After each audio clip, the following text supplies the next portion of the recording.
Hello everyone, my name is Miloš Živković and I'm the story writer at Zero Gravity Studios. Today we want to show you an extended version of our early gameplay footage with some added commentary to explain some of the game's features. Keep in mind this is early pre-alpha gameplay as the game is still heavily in development.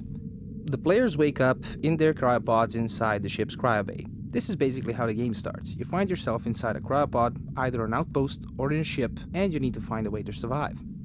So here we see the crew splitting up into two teams. One team is going over to the bridge, while the other team prepares to leave the ship for exploration.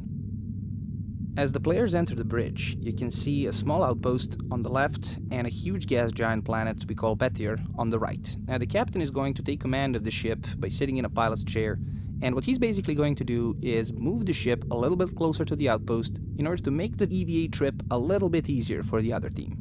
Now, both the station and the ship are in orbit around the planet in a solar system of 1/3 of real scale, so the gas giant is around 50,000 kilometers across. Now, since the distance between the ship and the station is relatively small, the captain can pilot manually without any problems. However, if the distance were any larger, he would need assistance from the ship's nav computer to match the orbital velocity, as both the ship and the station are moving at extreme speeds around the planet. Now, in the meanwhile, the other team is preparing to leave the ship and enter the hard vacuum of space. Therefore, they are putting on their pressurized suits, helmets, and taking with them their jetpacks, so they can maneuver a little bit easier in zero-gravity environment. The pressurized suits the players have on are not really designed for prolonged exposure to the vacuum and radiation of space. They come with their own oxygen supply, but the jetpacks have a very limited fuel supply. That is one of the reasons why the captain moved the ship that close to the station, to minimize the risk to his crew. In order to leave the ship, the players need to approach the airlock, then cycle the air, and finally go outside. Now, as you can see, one of them just entered zero gravity. The ship has artificial gravity generators, but the airlock and several other corridors are in constant zero-G. This is mainly to make transitioning between environments easier.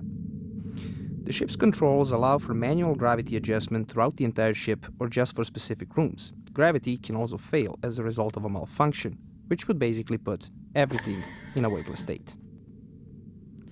Now, one of the players is about to initiate air cycling within the airlock. Now, as that lever is pulled, you can see how the pressure bar begins dropping. The ship's life support system is pumping the air out of the room in order to equalize the pressure with the outside. Without doing so, the decompression would throw both players outside uncontrollably. Not only would they need to expend fuel to stabilize, they would also waste some of the ship's precious atmosphere, a very valuable commodity in space. Now, with all preparations complete, they leave the safety of their ship. So, this is another big feature of the game, the seamless transitions. As you can see, the player simply moved from the airlock to the outside. This is also true for all objects within the game. There are no loading screens in this game. You can move freely from the ship to the outside, into the station, without any restrictions. Now, as the players are approaching the station, you can see that the outpost has an airlock very similar to the one found on their ship. This is what is usually used as a docking port, but since the outpost seems to be running on emergency power, docking the ship with it might not be possible. So the two of them split.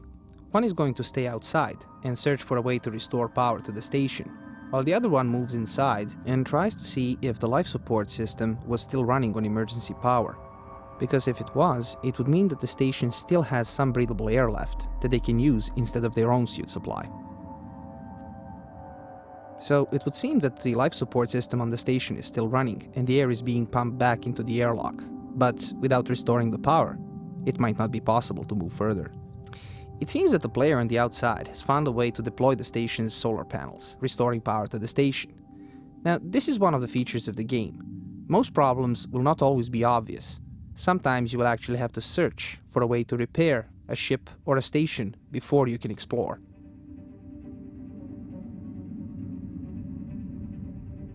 With power systems restored, the station springs back to life.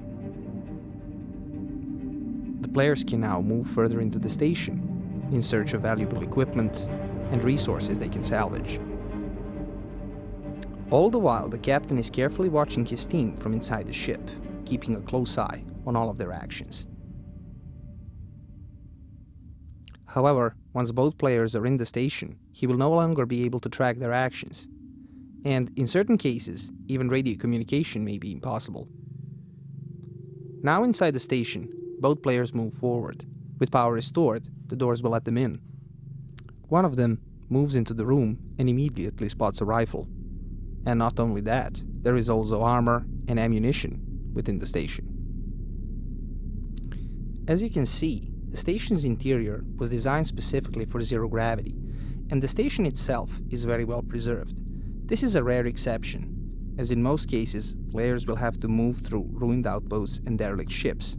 For now, both players seem content with just the weapons they found, and they move back towards their ship. Here we are going to fast forward a little bit, skipping the entire air cycling routine. As both players leave the station and go back to their ship, we have fast forwarded time a little to show you another example of the game's mechanics. As you can see, the ship is now only visible as a silhouette. This is because the sun has set behind the planet, leaving them in complete darkness. As both players had turned on their flashlights, they can see other players moving on the bridge. The captain is also watching his team return from their mission, eager to find what loot they've salvaged. We'll use this opportunity to show you the ship's outer hull a little bit. This is one of our medium-sized vessels, and the game will feature ships both larger and smaller than this one. And here you can see Orbital Mechanics at work, as the sun slowly rises from the horizon and illuminates both the ship and the players on the outside. It gives us the opportunity to show you the ship in greater detail, as you can see when the players turn around. This ship is very robust. It's an industrial excavator designed for heavy mining and salvage operations in deep space, and it actually requires a crew of several people to run at full efficiency. Now, we did mention that it's a medium-sized vessel, but it can still serve as a mobile base or a home for several players. So, the players are finally returning from their exploration mission, and once more, we're just going to skip to the entire airlock cycling routine. The players are now back in full gravity, but it does seem that something is amiss, as they don't look ready to surrender their salvage just yet. And judging by their actions, it looks like they're planning a takeover. Here, they kill one of the former crew members on his birthday, and it looks like Captain Dimbe is about to be relieved from duty. This is another important feature. There are no artificial limitations for player interaction, because in the world of Hellion, you live or die according to your choices.